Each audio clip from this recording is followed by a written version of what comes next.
Down here at the South, this player needs little introduction. He is Slayer's BoxeR. A lot of people in here today in the studio to watch him play. Indeed, there That, of course, an image of Slayer's BoxeR and his girlfriend. Hope she finds the rest of her body. It's not connected anywhere in that picture. Over here at the upper left, we have our other Terran, Hyperdub. who, of course, eliminated TLO in Season 1 in one of the best series at the GSL. It's a nice throwback match. People want to watch an old match.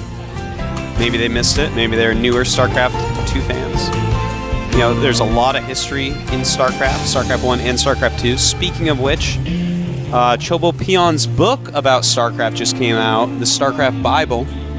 Everyone go and Google that, give it a look-see. I wrote one of the chapters in it, Tastes. Did you? I did. My chapter. Was it revelations about how people will someday understand Zerg is so hard? No. My chapter was actually about PJ, the great Chinese player. Oh, PJ's a great player. Yeah. So everyone go check that out, the StarCraft Bible. Now, note, note right off the bat, Slayer's BoxeR's hiding the barracks, but he's not doing a proxy. So if Hyperdub scouts him in time, he's going to see this and think, oh my god, there's a barracks in the middle of the map. I'm getting rushed. This guy's all in me.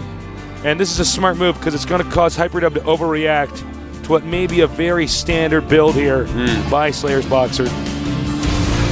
That's very true. And this is something that he was known for in StarCraft 1 as well. Oftentimes he just build his stuff in funny places just to make you think he's proxying because he's well known for proxying as well. He may very well be proxying you. So Hyperdub, I think, may overreact to this. You know, we may see him throw up an earlier bunker or something like that. And that'll give Slayer's BoxeR some sort of edge. Slayer's BoxeR, as you said, definitely known for doing all-ins. He's cheesed a lot. Although I do find it funny because when Slayer's BoxeR cheeses, all the nerds are like, he's so good. His strategies are so cool. And then when somebody else does the exact same thing, they're like, oh, this guy is a jerk. Yeah. And I hope he gets eliminated. But, you know, that's how Slayer's BoxeR got well known. He was the first guy to do these absolutely insane strategies. And we're probably going to be seeing some pretty tricky stuff here from him in the GSL season. Well, we're actually the Code S, excuse me. We're not quite doing the same seasons. I guess you could call it Season 4. Yeah, I guess it would be Season 4. Now Slayer's BoxeR going ahead and making that command center. Double gas. Double gassing. Okay, so it's not going to be one of these very Marine Marauder-heavy builds. He's actually probably just going to rush up to Siege Tank Viking immediately, and Hyperdub at the same time, taking his very fast expansion. On the other hand, he already has gas and has thrown up a reactor on his barracks. So, yeah. See some positional play with these Marines. Wants to take over the Xel'Naga watchtowers so that he basically knows anything that's coming through the center of the map and can prepare for it accordingly. So, you know, there's going to be a little bit of downtime here as we wait for these guys to tech up. I don't believe anybody's going to attack anybody too soon on here. Yeah, especially when they're both making command centers. This is going to be a much longer game than any of the TVTs we saw on day one. That's for sure. So, Artosis. Yes. Have you seen our highlight videos, the Tastosis highlight videos? I have seen There's most four of them. There's four of them now. Okay, yeah, I think I saw all We four. need to get a fifth one out there. Somebody needs to do that. I know it. Those made my day when I saw those. Those things are hilarious. Gives me the warm fuzzies. Yeah. Slayer's BoxeR's economy looks like it's slightly ahead. Or at least he has better SCV balance for the expansions. And actually, Slayer's BoxeR does have more SCVs, Staceless, 24 to 22. You so smart. His orbital and his expansion finished quicker, so he's actually going to get a slightly larger lead. And wow, that was a scan that really didn't see anything. Yeah, that was very missed. Slayer's BoxeR takes everything into consideration, even little things like that. Like, where's his scan likely to be? I think that I will dodge it. Yeah, it's pretty smart. To put the structures in unconventional positions means that when you do get scanned, suddenly you're like, oh, now I have no idea what's going on. Mm-hmm. Looks like he's going to go ahead and attach that to the tech lab. Get a Banshee. Banshee's great units in Terran vs. Terran. You can force your opponent to scan them if the Banshees are cloaked, and he is getting cloaked. And that'll force him to waste a mule. if your Banshee can get away without being shot down by that scan, then they're going to have to scan again. That's a second mule gone to waste. And that's one way to definitely get ahead in minerals over your opponent. Hyperdub, though, he's going for the Siege Tank Viking mix, which is more common after a fast expansion, and getting an engineering bay as well. So he's going to have those turrets up for detection if he wants, and that's going to help him out a lot against Slayer's BoxeR's build.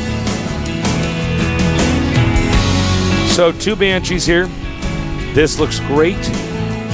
Now when the Banshee gets to that expansion location, which he's headed towards for Hyperdub, Cloak should finish just about at that time. It's about halfway done. Takes exactly 2 Banshee build times for the Cloak time to finish. Yep, though. I'm digging this Terran music playing in my headset. That's why I'm trying to be quiet. I just want to hear the Terran music. It's way better than Tasteless voice. LOL. You take that back. The oven is on. I do not have my emphysema voice yet. We'll have to wait until after the group stages before I sound too hoarse. Okay, here comes the Banshee now. There are no missile turrets up there, he won't cloak until he has to. He might go for the mule right after this. Nope. Screw it, I want to kill SCVs. All right, now he cloaks, so he's going to be careful. Don't let those Vikings get too close to you. And he should be able to just get out of it's going to get away. Oh, whoa, it just stopped. Oh, that was a huge just stopped mistake. moving. Yeah, he could have gotten away. If you would have right-clicked one more time, or even just further away, he would have gotten out of there. Vikings actually take a lot of hits to take down Banshees. So that was actually a huge mistake. Could have made him use another scan there, but the other Banshee's going to come in from the top momentarily. Up at the top, there it is. Cloaking and moving in. Already cloaking. Be careful with that missile turret. Uh-oh, we got to have a scan perhaps. You may want to make a bank to the left to fakey the Vikings. Oh, too late. And with just 2 scans, both Banshees are taken out. So good play by Hyperdub so far. Unfortunately for him, though, Slayer's BoxeR definitely macroing better. He has 82 supply compared to the 69 of Hyperdub. And a lot of that's in SCVs. Slayer's BoxeR at 53, Hyperdub only at 44. So that is actually something, you know, I accept that StarCraft 1, a longtime StarCraft 1 pro gamer, will have better macro than most, but still, that is a lot more SCVs to have at this point in time. There's a third Banshee here.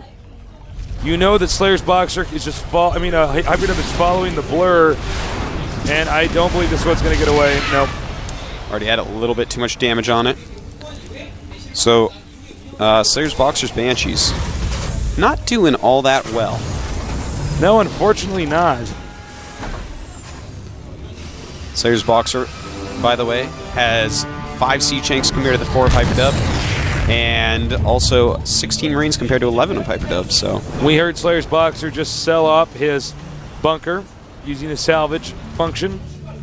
He may go for a contain now while he expands again himself. Yeah, I would actually think that move would be quite nice right now.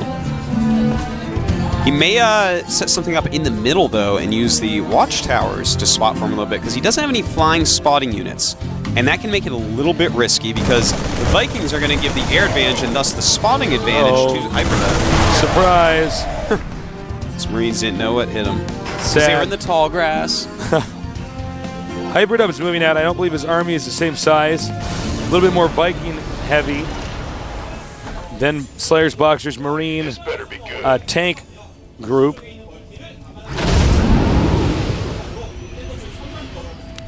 Now we have a medevac. Slayer's BoxeR may go for a drop. We're going to see.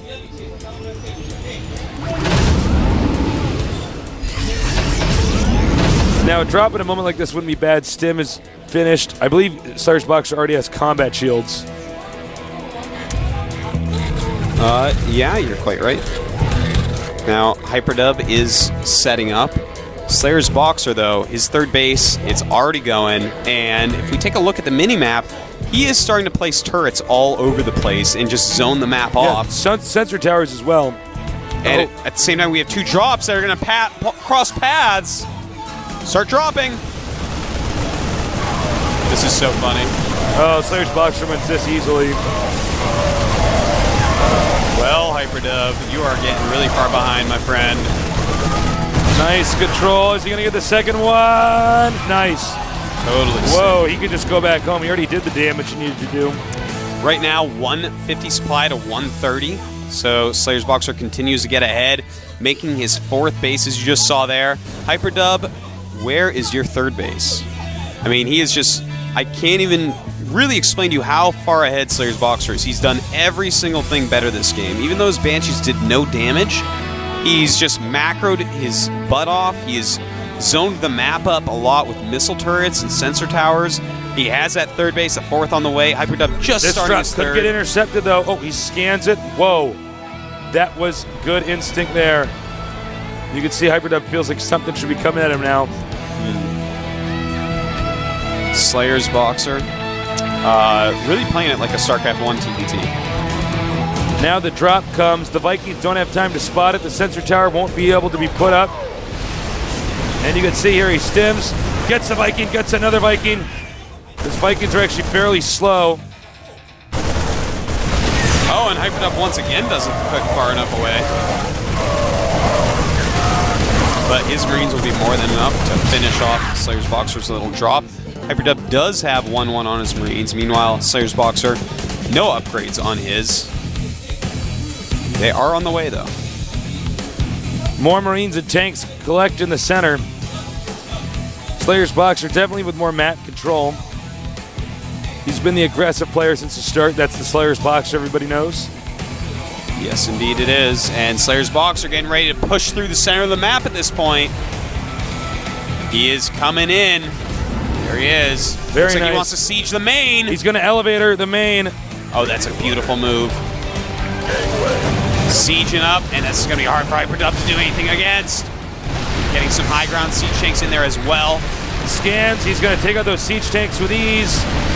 And he's got 3 orbitals, so he can use a lot of scans here, despite not having the Vikings to spot ahead for him.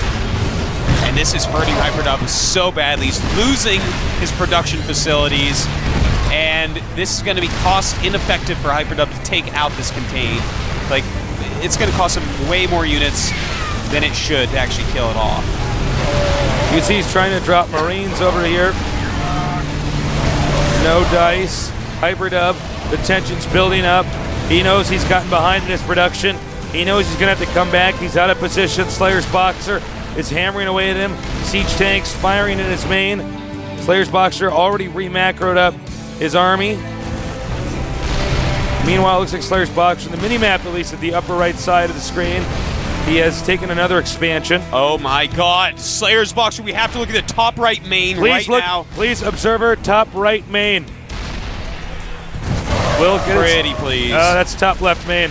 Top right main. Top right main. And yeah, that's it. Right, click on it. Go down. Top right. Top right. Top right. There, down. There you go. Command centers. Command centers. You guys have heard about the mass mules, right? Mass command centers. He's going to get mass orbitals. Up. Mass command centers. This way, he can just suicide all his SCVs and mine with mules. Yeah. And it's going to be... Artosis talked about this a long time ago with me. It's happening. You're about to witness late game an Terran. insane strategy that we always... Artosis had mentioned this to me a long time ago. If you get far enough ahead and you have enough minerals, why not just sack all your SCVs, make orbitals, and use mules? It makes the true max of the Terran, because normally you have about 60 SCVs mining gas, a 260 supply army. So it's something that absolutely should evolve in this game, and it looks like we are going to see it. You guys are witnessing StarCraft history.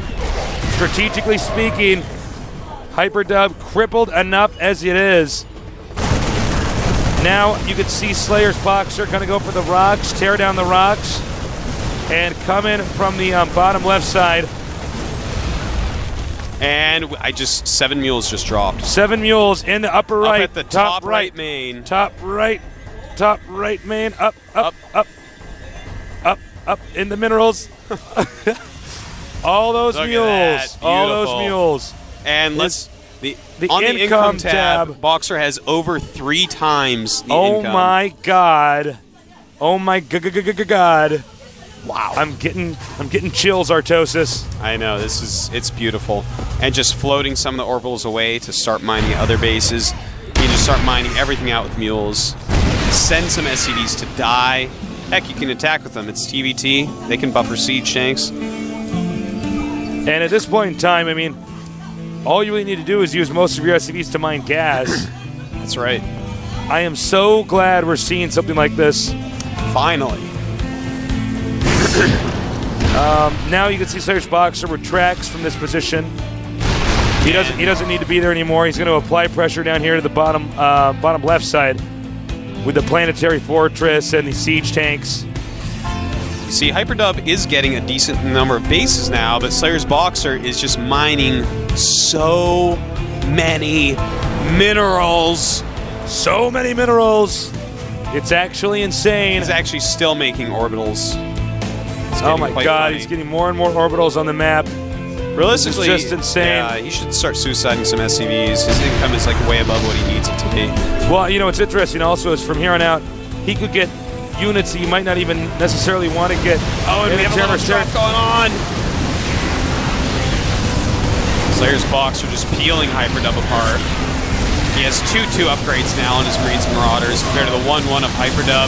He's going and killing more production facilities, so Hyperdub cannot keep up his army, cannot replace it quickly enough. Unbelievable game here.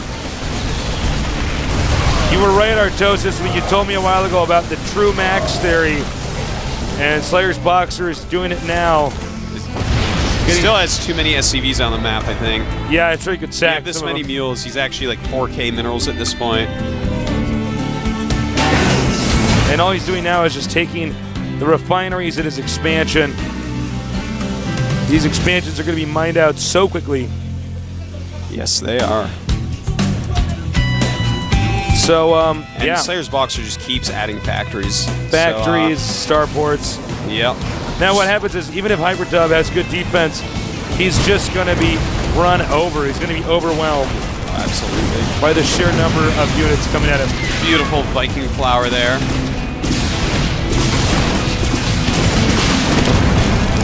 It's quite a hectic one. It's a very busy Viking flower. Looks like Slayer's BoxeR is going to come in through the middle. And Hyperdub is maybe spread too thin. At least Slayer's BoxeR thinks so. Hyperdub's siege tank positioning is pretty off, actually. You have to be very careful in how you position your siege tanks when you're in siege mode.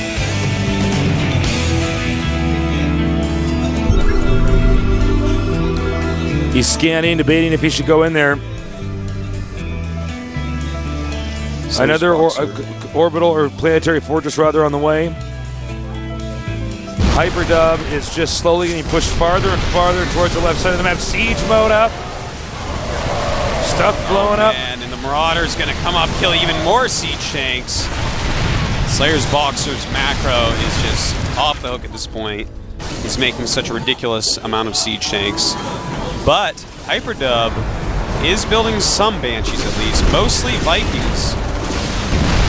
But look at that, the lone Banshee. You know, it's great to do this, but in a situation where the Terran, the Terran being Slayer's BoxeR is ahead, he can just make so much of everything. Now, Hyperdub's little row of siege tanks, that's not going to be something Slayer's BoxeR wants to attack into again. It's time for him to figure out something else to do. In fact, he's taking the 12 and 6 o'clock bases.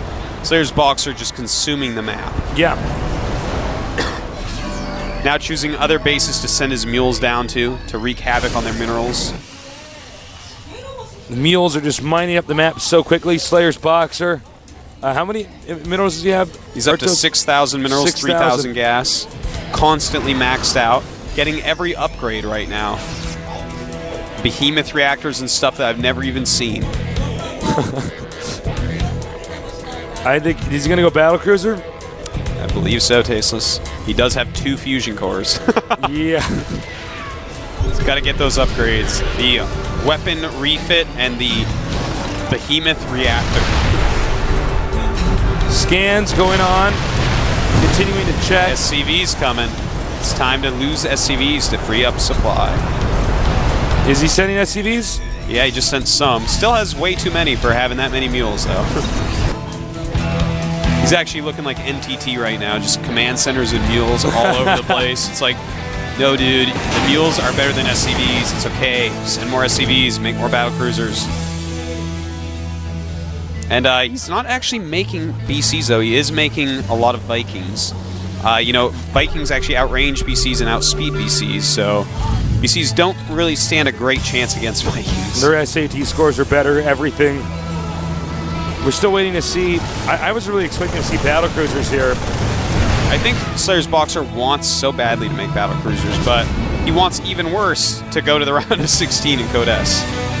He's got to be careful because Hyperdub is still in this game. Yeah, he's maxed out. He's got a good portion of the map.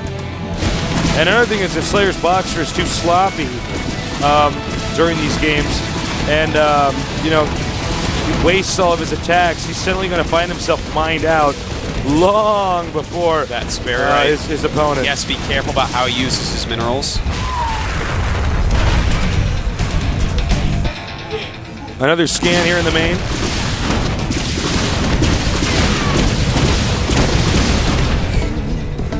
I see there's a degree of reluctance here for Hyperdub to overextend himself. And we do have just little skirmishes all over the place. Slayer's BoxeR and Hyperdub at this point are both sacrificing units that they don't want or need anymore. Oh my, this is actually a wonderful attack.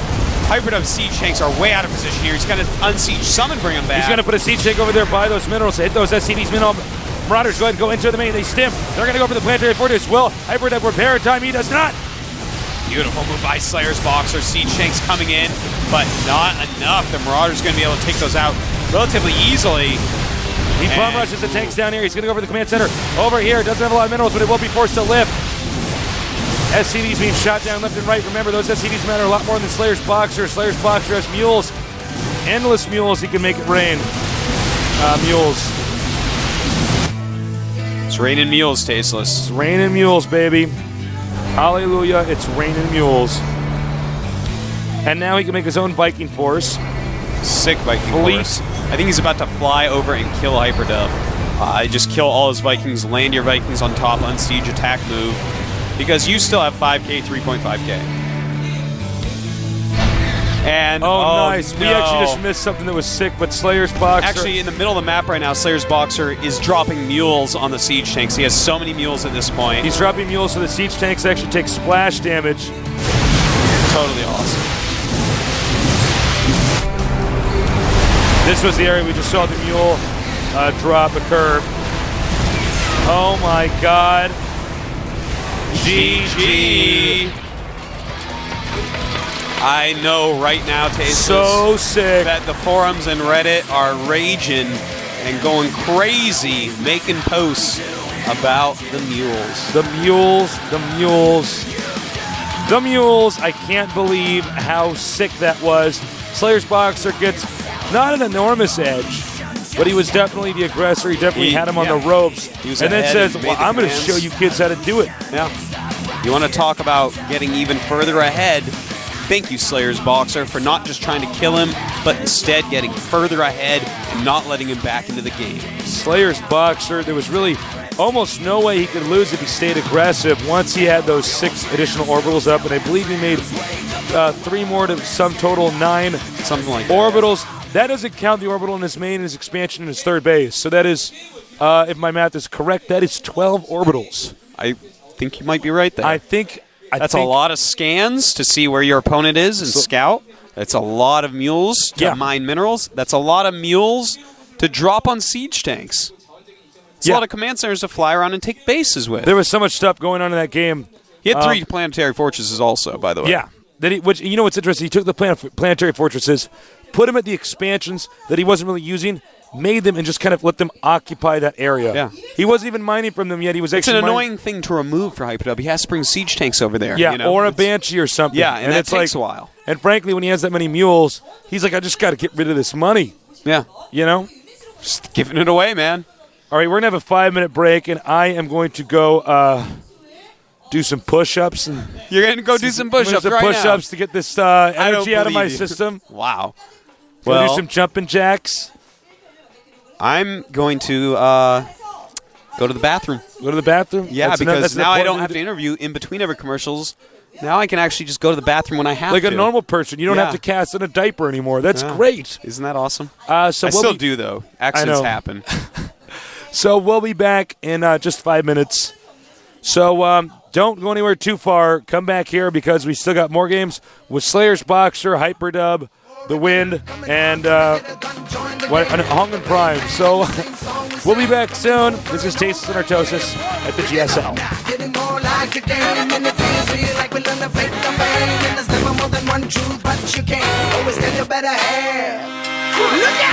Gonna get war again, gonna get wrong again.